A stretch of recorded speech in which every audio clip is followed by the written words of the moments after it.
সকলোলৈকে পুনৰবাৰ স্বাগতম জনালোঁ। অসম ৰাজ্যিক গ্ৰামীণ জীৱিকা অভিযানত যিসমূহ পদ খালী হৈছিলে, যিসমূহ পদৰ বাবে ইতিমধ্যে ৰিটেন এক্সাম হৈছিলে, তাৰে ব্লক MIS এক্সিকিউটিভ পদৰ ৰিজাল্ট ঘোষণা কৰা হৈছে। 10/8/2025 তাৰিখে অনুষ্ঠিত হোৱা ব্লক MIS এক্সিকিউটিভৰ ৰিজাল্ট ইতিমধ্যে ঘোষণা কৰিছে। যিসকলে MIS পদৰ বাবে এক্সাম দিছিলে তেওঁলোকে তেওঁলোকৰ নম্বৰসমূহ এই নটিফিকেশ্যনৰ জৰিয়তে চাব পাৰে। যিসকলৰ ৰোল নাম্বাৰ ইয়াত আহিছে তেওঁলোকে ডকুমেণ্ট ভেৰিফিকেশ্যন আৰু কম্পিউটাৰ প্ৰফিচিয়েঞ্চি টেষ্ট দিব লাগিব। Name of positions block MIS executive role নাম্বাৰছখিনি তোমালোকে ইয়াত চাই ল'বা। 61,04,001 ৰোল নাম্বাৰৰ পৰা ইয়াত উল্লেখ আছে, যিহেতু 1টো আছে, 4টো আছে, 9টো আছে, 10 আছে, 11, 12, 14, 15 এনেকৈ নাম্বাৰখিনি উল্লেখ আছে। যিহেতু গোটেই নাম্বাৰখিনি যদি মই ইয়াত আলোচনা কৰোঁ ভিডিঅ'টো যথেষ্ট দীঘলীয়া হ'ব, গতিকে যিসকলে এই এক্সাম দিছিলে যদি ৰোল নাম্বাৰখিনি চাব খোজা তেতিয়াহ'লে মই ডেছক্ৰিপশ্যন বক্সত লিংকটো দি দিম, তাত তোমালোকে ৰোল নাম্বাৰখিনি চাই ল'ব পাৰিবা। এইখিনি হ'ল ৰোল নাম্বাৰ। যথেষ্টখিনি কেণ্ডিডেট ইয়াত এইবাৰ চিলেক্ট কৰা হৈছে। 61,41,559লৈকে ইয়াত চিলেক্ট কৰা হৈছে। যিসকলৰ ৰোল নাম্বাৰ আহিছে তেওঁলোকে কমেণ্ট কৰি জনাবা। Next, schedule for document verification and computer proficiency test. এতিয়া ৰোল নাম্বাৰখিনি ইয়াত উল্লেখ আছে আৰু কোনটো ডেটত কেতিয়া কেতিয়া ডকুমেণ্ট ভেৰিফিকেশ্যন আৰু কম্পিউটাৰ প্ৰফিচিয়েঞ্চি টেষ্ট হ'ব সেই সম্পৰ্কত তোমালোকে জানি লোৱা। বিশেষকৈ ভেনুটো চোৱা, department of information technology, Guwahati university, Jalukbari. Computer proficiency test আৰু ডকুমেণ্ট ভেৰিফিকেশ্যন হ'ব গুৱাহাটী ইউনিভাৰ্চিটি ইনফৰ্মেশ্যন টেকন'লজি ডিপাৰ্টমেণ্টত।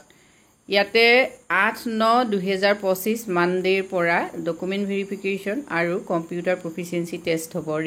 একেদিনাই কেইবাটাও শ্বিফ্টত ডকুমেণ্ট ভেৰিফিকেশ্যন আৰু কম্পিউটাৰ প্ৰফিচিয়েঞ্চি টেষ্ট হ'ব। এতিয়া প্ৰথম শ্বিফ্টত কোনখিনি ৰোল নাম্বাৰ থাকিব সেই সম্পৰ্কত তোমালোকে চাই ল'বা। 61,04,001ৰ পৰা 61,04,141 ৰোল নাম্বাৰৰ ডকুমেণ্ট ভেৰিফিকেশ্যন আৰু কম্পিউটাৰ প্ৰফিচিয়েঞ্চি টেষ্ট হ'ব 8/9/2025 সোমবাৰে 8:30 AM পৰা।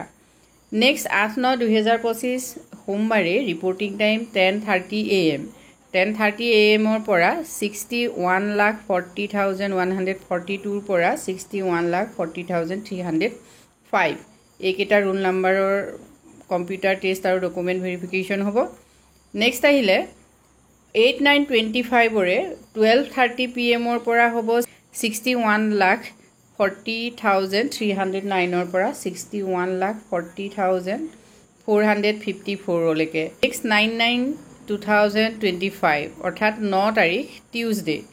ফাৰ্ষ্ট শ্বিফ্টত 61,40,457ৰ পৰা 61,40,600ৰ ভিতৰত কম্পিউটাৰ প্ৰফিচিয়েঞ্চি টেষ্ট আৰু ডকুমেণ্ট ভেৰিফিকেশ্যন হ'ব। ঠিক একেদিনাই 61,40,602ৰ পৰা 61,40,759ৰ এইখিনি যি ৰোল নাম্বাৰ, এই ৰোল নাম্বাৰখিনি ডকুমেণ্ট ভেৰিফিকেশ্যন হ'ব। নেক্সট 9/9/2025ৰ 12:30 PM পৰা হ'ব 61,40,760 পৰা 61,41,094ৰ ৰোল নাম্বাৰখিনি ডকুমেণ্ট ভেৰিফিকেশ্যন আৰু কম্পিউটাৰ প্ৰফিচিয়েঞ্চি টেষ্ট হ'ব। নেক্সট 10/9/2025 ৱেডনেছডেৰ দিনা 61,41,095 ৰোল নাম্বাৰৰ পৰা 61,41,311 এইখিনিৰ ভিতৰত যিখিনি নাম্বাৰ আছে তেওঁলোকৰ document verification and computer proficiency test হ'ব।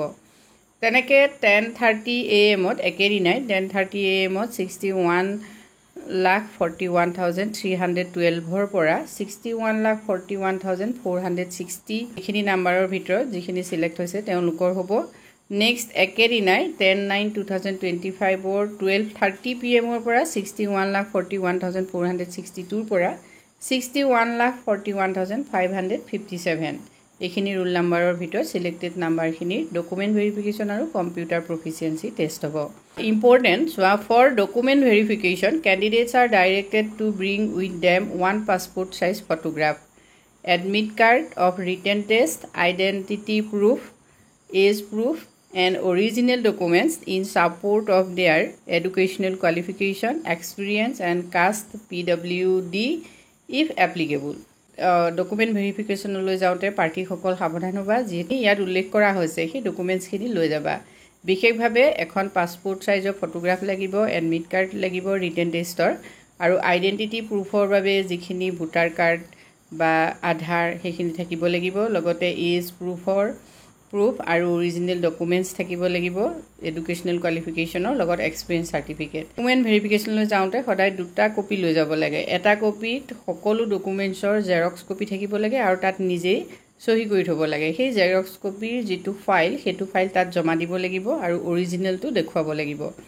Candidates who are not found to be eligible for the post as per criteria mentioned in the relevant advertisement will be disqualified at any stage of recruitment process. এটো স্বাভাৱিকতে হয়, যেটো এডভাৰটাইজমেণ্টত যেনেকৈ ঘোষণা কৰিছে তেনেকৈ যদি ক্যান্ডিডেটৰ এলিজিবিলিটি পোৱা নহয় তেতিয়াহ'লে ৰিক্ৰুইটমেণ্টৰ যিকোনো ষ্টেজত মানে ৰিটেন টেষ্ট পাছ কৰাৰ পাছতো ইয়াত ডিসকুৱালিফাই হোৱাৰ চান্স থাকিব। ইম্পৰ্টেণ্ট কেইটামান তোমালোকে চাই লোৱা। Appearing for computer proficiency test shall confer no right to সিলেকশ্যন।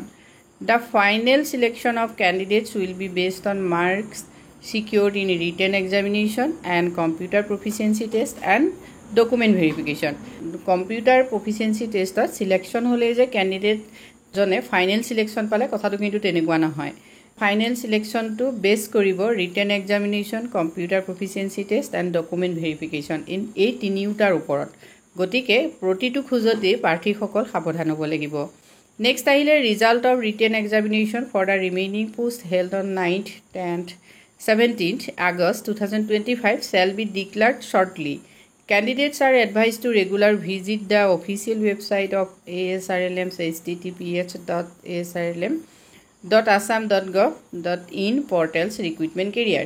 ইতিমধ্যে 9-10-17 আগষ্টত যেহেতু আৰু কেইবাটাও পদৰ বাবে ৰিটেন এক্সাম হৈছিলে, বিশেষকৈ ব্লক কোঅৰ্ডিনেটৰ, ব্লক একাউণ্টেণ্ট ইত্যাদি পদৰ বাবে ৰিটেন এক্সাম হৈছিলে। সেই পদসমূহৰ ৰিজাল্ট খুব সোনকালে দিয়া হ'ব। গতিকে প্ৰাৰ্থীসকলে ASRLMৰ ৱেবছাইটত ভিজিট কৰি চাব পাৰে।